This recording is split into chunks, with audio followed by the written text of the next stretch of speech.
പ്രിയപ്പെട്ട സുഹൃത്തുക്കളെ, nature life T വിയിലേക്ക് സ്വാഗതം. കഴിഞ്ഞ ദിവസത്തെ മാതൃഭൂമിയിൽ ഒരു രസകരമായ വാർത്ത വന്നിരുന്നത് നിങ്ങളിൽ എത്ര പേര് കണ്ടു എന്നെനിക്കറിയില്ല. 2026 ഓഗസ്റ്റ് 15 ശനിയാഴ്ചയിലെ മാതൃഭൂമിയിലാണ് ആ വാർത്ത വന്നത്. തമിഴ്നാട്ടിലെ ഒരു ഗ്രാമം വിഴുന്തമാവടി. ആ വിഴുന്തമാവടി ചെന്നൈക്കടുത്താണ്. അവിടെ അവിവാഹിതരായ യുവാക്കൾ മദ്യപിക്കാൻ പാടില്ല. ഗ്രാമം വിലക്കിയിരിക്കുകയാണ്. മദ്യപിച്ചാൽ പിഴയുണ്ട്. വാസ്തവത്തിൽ രണ്ട് സന്തോഷമാണ് ആ വാർത്ത നൽകുന്നത്. ഒന്ന്, ഇന്ത്യയിലെ ഓരോ ഗ്രാമത്തിനും മാതൃകയായി വിഴുന്തമാവടിയിലെ ഗ്രാമസഭ ഇങ്ങനെയൊരു തീരുമാനമെടുത്തു എന്നുള്ളത്. രണ്ടാമത്തത്, ഈ വാർത്ത നമ്മുടെ സ്വാതന്ത്ര്യ ദിനത്തിലാണ് വന്നത്. മദ്യത്തിനും മയക്കുമരുന്നിനും അടിമപ്പെട്ടാൽ നമ്മുടെ സ്വാതന്ത്ര്യം അടിമകളുടെ സ്വാതന്ത്ര്യമായിരിക്കുമെന്നാണ് രാഷ്ട്രപിതാവായ മഹാത്മാഗാന്ധി പറഞ്ഞത്. നമ്മുടെ സ്വാതന്ത്ര്യത്തിൻ്റെ സർവ്വസൈന്യാധിപനായിരുന്ന ഗാന്ധിജി അന്നേ പറഞ്ഞതാണ്. പക്ഷേ ഭരിക്കാൻ വന്നവരെല്ലാം മദ്യഷാപ്പുകളുടെ എണ്ണം കൂട്ടിക്കൊണ്ടുവന്നതല്ലാതെ കുറച്ചില്ല. അവിവാഹിതരായ യുവാക്കൾ മദ്യപിക്കുന്നതിന് വിലക്കേർപ്പെടുത്തി തമിഴ്നാട്ടിലെ ഒരു ഗ്രാമം. വിലക്ക് ലംഘിച്ചാൽ 5000 രൂപയാണ് പിഴ. വിവാഹിതർക്ക് മദ്യപിക്കാമെങ്കിലും ലഹരി മൂത്ത് വീട്ടിലോ പുറത്തോ വഴക്കുണ്ടാക്കിയാൽ അവരും പിഴയടക്കേണ്ടതായി വരും. നാഗപട്ടണം ജില്ലയിൽ വേളാങ്കണ്ണിക്കടുത്തുള്ള വിഴുന്തമാവടി എന്ന തീരദേശ ഗ്രാമമാണ് ലഹരി വിപത്ത് തടയാൻ സ്വന്തം വഴി തേടിയത്. ഇവിടെ ഭരണാധികാരികളെ മറികടന്ന് ജനങ്ങൾ രാഷ്ട്ര നന്മയ്ക്ക് വേണ്ടി കർമ്മരംഗത്തിറങ്ങുന്നു എന്നുള്ളൊരു പ്രത്യേകത കൂടെ ഇതിനുണ്ട്. ഭാരതം ജീവിക്കുന്നത് അവളുടെ ഗ്രാമങ്ങളിലാണ്. ആ ഗ്രാമീണർ, ഗ്രാമസ്വരാജാണ് ഇന്ത്യയുടെ സ്വാതന്ത്ര്യത്തെ അർത്ഥവത്താക്കാൻ ഗാന്ധിജി പറഞ്ഞിട്ടുള്ളത്. 2011 ഔദ്യോഗിക സെൻസസ് അനുസരിച്ച് ഇന്ത്യയിലുള്ളത് 6,49,481 ഗ്രാമങ്ങളാണ്. ഈ ഗ്രാമങ്ങൾ, ആ ഗ്രാമങ്ങൾക്ക് വേണ്ടിയുള്ള തീരുമാനങ്ങൾ എടുത്ത് മുന്നോട്ട് പോകുമെങ്കിൽ ഇന്ത്യയുടെ സ്വയംഭരണം, ഗ്രാമസ്വരാജ്, ഇന്ത്യയിലെ സാധാരണക്കാരായ ജനങ്ങളുടെ മോചനം വിദൂരമല്ല. എല്ലാ ഗ്രാമങ്ങളിലും സ്ഥിതികൾ വളരെ ശോഭനമാണെന്നോ അതാണ് മാതൃകയെന്നോ ഒന്നുമല്ല ഞാൻ പറയുന്നത്. അയിത്തത്തിൻ്റെയും അനാചാരത്തിൻ്റെയും ഒക്കെ പ്രശ്നങ്ങൾ പലയിടത്തും കാണാൻ സാധിക്കും. പക്ഷേ അതിനെയെല്ലാം മറികടക്കാനുള്ള ശ്രമങ്ങൾ അതാത് ഗ്രാമപ്രദേശങ്ങളിലെ ജനങ്ങൾക്ക് സാധിക്കും, ഗ്രാമസഭകൾക്ക് സാധിക്കും. ഇന്ത്യ ഏത് നയപരിപാടികൾ തീരുമാനിക്കണമെന്ന് ഗ്രാമങ്ങളിലൂടെ അഭിപ്രായത്തിലേക്ക് വരണം. പാർലമെന്റ് ഗ്രാമങ്ങളുടെ തീരുമാനങ്ങളെ, അതിൻ്റെ ഭൂരിഭാഗം തീരുമാനങ്ങളെ അംഗീകരിക്കുന്നതിന് മാത്രമായി തീരണം. ഒരു തീരുമാനവും അസംബ്ലിക്കോ പാർലമെന്റിനോ സ്വീകരിക്കാൻ പാടില്ല. ചർച്ചകളാവാം, അവിടെ നിന്ന് താഴേക്ക് പഞ്ചായത്തിലേക്ക്, വാർഡിലേക്ക്, ഗ്രാമസഭകളിലേക്ക്, അവിടുത്തെ തീരുമാനം മുകളിലേക്ക്. ഗ്രാമസഭകളുടെ ബഹുഭൂരിഭാഗം തീരുമാനങ്ങൾ അംഗീകരിക്കാൻ മാത്രമുള്ള ഒരു പാർലമെന്റ് എന്ന് പറയുമ്പോൾ അവിടെയാണ് നമ്മുടെ MLA-മാരും MP-മാരും എല്ലാം യഥാർത്ഥത്തിൽ ജനപ്രതിനിധികളായിട്ട് മാറുക, ജനാഭിപ്രായത്തെ പ്രതിഫലിപ്പിക്കുന്നവരായി മാറുക. ഏതായാലും വിഴുന്തമാവടി ഗ്രാമം നമ്മുടെ എല്ലാം ആദരവിന് പാത്രമാവണം. വേളാങ്കണ്ണി തീർത്ഥാടന യാത്ര പോകുന്നത് പോലെ അവിടെ പോകുന്നവരും അല്ലാത്തവരും വിഴുന്തമാവടി സന്ദർശിക്കാൻ പോകണം. അതുപോലുള്ളൊരു തീരുമാനം നമ്മുടെ ഗ്രാമങ്ങളിൽ ഉണ്ടാവണം, നമ്മുടെ വീടുകളിൽ ഉണ്ടാവണം. മദ്യപിച്ച് പിടിക്കപ്പെട്ടാൽ പിഴയടക്കാൻ വിസമ്മതിച്ചാൽ എന്തു ചെയ്യുമെന്ന് ഗ്രാമസമിതി വ്യക്തമാക്കിയിട്ടില്ല. അതേ ചൊല്ലി വഴക്കുണ്ടാകുകയോ പിഴയടക്കാത്തവർക്ക് ഊരുവിലക്ക് ഏർപ്പെടുത്തുകയോ ചെയ്താൽ ഇടപെടുമെന്നാണ് പോലീസും റവന്യൂ വകുപ്പും പറയുന്നത്. മദ്യഷാപ്പുകൾ ഒരു പ്രതിഫലവും കൊടുക്കാതെ ഞാൻ സർവാധികാരിയായി ചുമതലയേറ്റാൽ 1 മണിക്കൂറിനുള്ളിൽ ഇന്ത്യയിലെ സകല മദ്യഷാപ്പുകളും യാതൊരു പ്രതിഫലവും കൊടുക്കാതെ അടച്ചുപൂട്ടുമെന്ന് പറഞ്ഞ മഹാത്മാഗാന്ധി ഭരണഘടനയുടെ മാർഗനിർദ്ദേശക തത്വങ്ങളിൽ സമ്പൂർണ്ണ മദ്യനിരോധനം എഴുതി വച്ചിട്ടുള്ള ഭാരതം, ആ നാട്ടില് സ്വാതന്ത്ര്യം കിട്ടി 80 വർഷമാകുമ്പോൾ മദ്യം കൂടിക്കൂടി സ്ത്രീകൾക്ക് വീടുകളിൽ കിടന്നുറങ്ങാൻ കഴിയാത്ത ഒരവസ്ഥ വന്നു. വഴിയിലൂടെ മനുഷ്യർക്ക് നടക്കാൻ വയ്യാത്തൊരവസ്ഥ വന്നു. മദ്യം കൊണ്ട് ചെറുപ്പക്കാർ, കുഞ്ഞുങ്ങൾ പൊറുതിമുട്ടുന്ന ഒരവസ്ഥ. അധ്വാനിക്കുന്ന പ്രതിഫലം മുഴുവനും ബിവറേജസിലൂടെ, ബാറുകളിലൂടെ, കള്ളുഷാപ്പുകളിലൂടെ നീരാളിക്കൈകൾ കൊണ്ട് രാഷ്ട്രീയക്കാരും അവരുടെ ശിങ്കിടികളും വലിച്ചൂറ്റിയെടുക്കുന്ന ഭീകരാവസ്ഥ. അവിടെ പൊറുതിമുട്ടിയ ജനങ്ങൾ മദ്യം വിലക്കുമ്പോൾ അവരെ വിലക്കാൻ, അവരെ പേടിപ്പിക്കാൻ പോലീസും റവന്യൂ അധികാരികളും. ഇവരാണ് ഈ നാടിൻ്റെ ശാപം. നിങ്ങൾക്കറിയാമല്ലോ എന്താണ് മദ്യം ഈ രാജ്യത്ത് ചെയ്യുന്നത്, എങ്ങനെയാണ് ഈ നാടിനെ മദ്യം നശിപ്പിച്ചത്, എങ്ങനെയാണ് മദ്യം മതിയാവാതെ മയക്കുമരുന്നുകളിലേക്ക് ചെറുപ്പക്കാർ വഴുതി വീണത്.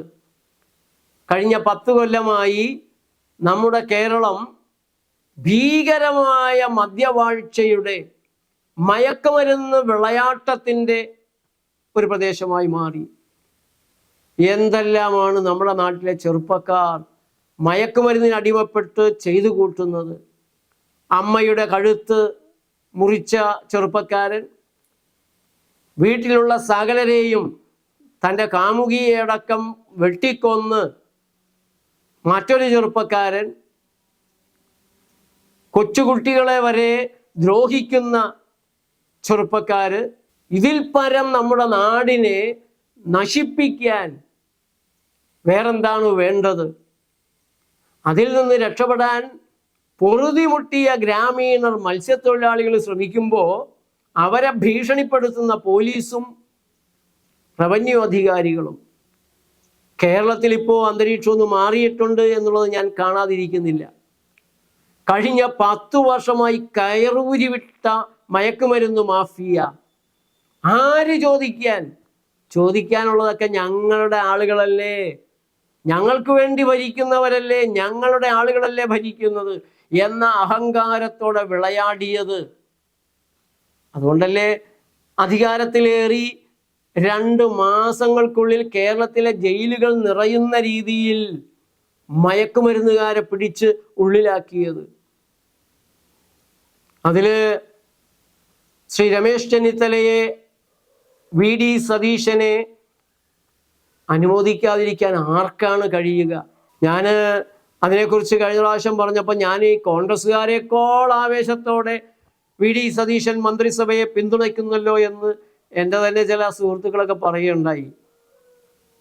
അവർ തെറ്റ് ചെയ്താൽ തീർച്ചയായും ഞാൻ അവരെയും വിമർശിക്കും. അതിൽ യാതൊരു പക്ഷപാതവും ഇല്ല, യാതൊരു മടിയുമില്ല. നല്ലത് ചെയ്യുന്നവർ നല്ലത് ചെയ്തു എന്ന് പറയാൻ നമുക്ക് കഴിയണ്ടേ? എന്നാലല്ലേ തെറ്റ് ചെയ്യുമ്പോൾ പറയുന്നതിൽ അർത്ഥമുള്ളൂ. എന്തായാലും പ്രിയപ്പെട്ട സുഹൃത്തുക്കളെ, മദ്യം ക്യാൻസറാണ്, മദ്യം മരണമാണ്. മദ്യം ക്യാൻസറാണ് എന്ന് ഞാൻ ആലങ്കാരികമായി പറയുന്നതല്ല. അമേരിക്കയിലെ സർജൻ ജനറൽ അദ്ദേഹം പ്രഖ്യാപിച്ചിരിക്കുന്നു, മദ്യം സുരക്ഷിതമായ അളവില്ല, 1 തുള്ളി മദ്യം പോലും ക്യാൻസറിന് കാരണമാകാം. നമ്മുടെ ശരീരത്തിലെ കാണപ്പെടാത്ത കോശത്തിലല്ലേ, ആ കോശത്തിന് താളം തെറ്റിയാൽ, ആ കോശത്തിൻ്റെ വിഭജന താളം തെറ്റിയാൽ അതിന് കാണപ്പെടാത്തൊരളവ് പോലും മതിയാകും. മദ്യം മരണമാണ്, മദ്യം ക്യാൻസറാണ്, മദ്യം ദുരിതമാണ്. നമ്മുടെ നാട്ടിലെ ഡോക്ടർമാരൊക്കെയാണ് ഇത് ആളുകളിലേക്ക് പടർത്തിയതിൽ വലിയൊരു പങ്ക് വഹിച്ചവർ. മഹാപാതകമാണ് നമ്മുടെ നാട്ടിലെ അലോപ്പതി ഡോക്ടർമാർ ചെയ്തത്. ആ ഒരു പെഗ് മദ്യമൊന്നും കുഴപ്പമില്ല, കിടക്കുന്നതിന് മുമ്പ് ഒരു പെഗ് ആയിക്കോളൂ, അവരും കഴിക്കുന്നവരാണ്. അയ്യോ, നമ്മുടെ നാട്ടിലെ ഡോക്ടർമാരെ കുറിച്ച് പറയാതിരിക്കുക ഭേദം. ഒരു മീറ്റിംഗ് ഡോക്ടർമാരുടെ നടത്തണമെങ്കിൽ കുപ്പി പൊട്ടിക്കണം. ആദ്യം പോയി എക്സൈസ് വകുപ്പിന് കിസ്തടച്ച് മദ്യമൊഴുക്കാൻ ലൈസൻസ് എടുത്തിട്ടാണ് നമ്മുടെ നാട്ടിലെ ഡോക്ടർമാരുടെ കൂടിച്ചേരലുകൾ നടക്കുന്നത്. അവിടെ അടിപിടി ബഹളമായി. കോഴിക്കോട് ഡോക്ടർമാരുടെ സംസ്ഥാന സമ്മേളനത്തിൽ കസേരയെടുത്ത് അടി നടത്തി മദ്യപിച്ചിട്ട്, ഇത് ഫോട്ടോ സഹിതം പത്രങ്ങളിൽ നമ്മൾ കണ്ടു. അങ്ങനെ നാണക്കേട് പെരുകിയപ്പോൾ IMA ആലോചിച്ചു എന്താ വഴി. അപ്പോൾ അവർ വഴി കണ്ടുപിടിച്ചു, നമ്മുടെ ആസ്ഥാന മന്ദിരങ്ങളിലെല്ലാം ബാറ് തുടങ്ങുക. അവിടെ നമ്മുടെ ആളുകളല്ലാണ്ട് വേറെ ആരും കയറില്ലല്ലോ. അവിടെ കിടന്ന് ഛർദ്ദിക്കുകയോ അടിപിടി ഉണ്ടാക്കുകയോ ചെയ്ത പത്രത്തിലെങ്കിലും വരാതിരിക്കും. അങ്ങനെ എറണാകുളത്ത് ഇന്റർനാഷണൽ സ്റ്റേഡിയം ഉണ്ടല്ലോ കലൂരിൽ, അതിൻ്റെ പുറകിലാണ് IMAയുടെ വലിയൊരു ആസ്ഥാനം ഉള്ളത്. മരുന്ന് കമ്പനിക്കാരുടെ കാശ് കൊണ്ടുണ്ടാക്കിയതാണെന്നൊക്കെ കേൾക്കുന്നുണ്ട്, അതെനിക്ക് ഉറപ്പല്ല. പക്ഷെ അല്ലാതാവാൻ സാധ്യതയില്ല എന്ന് എനിക്കറിയാം. അതിൻ്റെ ഉള്ളില് IMA ഓഫീസിൻ്റെ ഉള്ളില് ബാറ്, ഡോക്ടേഴ്സ് ബാറ്. അവിടെ പൊട്ടിക്കുന്നത് ഡോക്ടേഴ്സ് ബ്രാൻഡിയും ഡോക്ടേഴ്സ് റമ്മും ആയിരിക്കാൻ സാധ്യതയുണ്ട്. റമ്മിനെ ഡോക്ടർ എന്ന് വിളിച്ചാൽ ഒരു കുഴപ്പമില്ല. പക്ഷെ ഏതെങ്കിലും ഒരു പ്രകൃതി ചികിത്സക്കാരൻ്റെ ഡോക്ടർ എന്ന് പറഞ്ഞാൽ ഒയ്യോ, ഹോമിയോക്കാരൻ്റെ ഡോക്ടർ എന്ന് പറയാൻ പാടില്ല, ആയുർവേദക്കാർ ഡോക്ടർ അല്ല എന്നൊക്കെ അല്ലേ ഒരു കരൾ ഡോക്ടറും ഒരു ഓങ്കോളജി ഡോക്ടറും ഒക്കെ കിടന്ന് ഇങ്ങനെ ചോടിത്തുള്ളി അലറിക്കൊണ്ടിരിക്കുന്നത്. അങ്ങനെ എറണാകുളത്ത് കലൂരിലെ നെഹ്റു അന്താരാഷ്ട്ര സ്റ്റേഡിയത്തിന്റെ പിന്നില് IMA ഓഫീസിന്റെ ഉള്ളിൽ ബാറ് തുറന്ന് കുടി നടത്തുന്നവരാണ് നമ്മുടെ നാട്ടിലെ ഡോക്ടർമാർ. അല്ലാത്ത ഡോക്ടർമാരില്ല എന്ന അർത്ഥമില്ല. പൂവിട്ട് പൂജിക്കേണ്ട രീതിയിൽ ജനങ്ങൾക്ക് വേണ്ടി തപസ് ചെയ്യുന്ന ഡോക്ടർമാരുണ്ട്. അവരിൽ നല്ലൊരു ശതമാനം എൻ്റെ സുഹൃത്തുക്കളാണ്, അവരെന്നോട് ക്ഷമിക്കണം. അല്ലെങ്കിലും അവർ പറയാറുണ്ട്, ജേക്കബ് പറഞ്ഞോ ഇങ്ങനെയൊക്കെ പറയുന്നതുകൊണ്ട് ഞങ്ങളുടെ മീറ്റിങ്ങുകളിൽ ഇപ്പം ഞങ്ങൾക്ക് എഴുന്നേറ്റ് പറയാൻ പറ്റുന്നുണ്ട്, നമ്മൾ കുറച്ചും കൂടിയൊക്കെ മര്യാദയാവണമെന്ന്. അല്ലെങ്കിൽ എണീക്കുമ്പോഴേ പറയും ഇടിയട അവിടെ എന്ന് പറയും. അത്രയും ഉപകാരം ഞാൻ കാരണം ഉണ്ടെന്നുള്ളതിൽ സന്തോഷമുണ്ട്. ഏതായാലും പ്രിയപ്പെട്ട സുഹൃത്തുക്കളെ, ഒരു തുള്ളി മദ്യം അകത്ത് ചെന്നാൽ ശരീരം അസറ്റൽ ഡീഹൈഡ് ഉണ്ടാക്കും. മദ്യത്തിൽ നിന്ന് കരളിലെ വിഘടന സമയത്ത് അസറ്റൽ ഡീഹൈഡ് എന്ന ക്യാൻസറുകാരി ഉണ്ടാകും.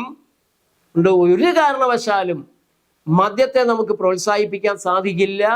വ്യക്തി സ്വാതന്ത്ര്യം പറഞ്ഞ് മദ്യപാനത്തെ പിന്തുണക്കുന്നവർ ഒരു കാര്യം മനസ്സിലാക്കണം, കുടിക്കാനുള്ള സ്വാതന്ത്ര്യം മാത്രം മതിയോ?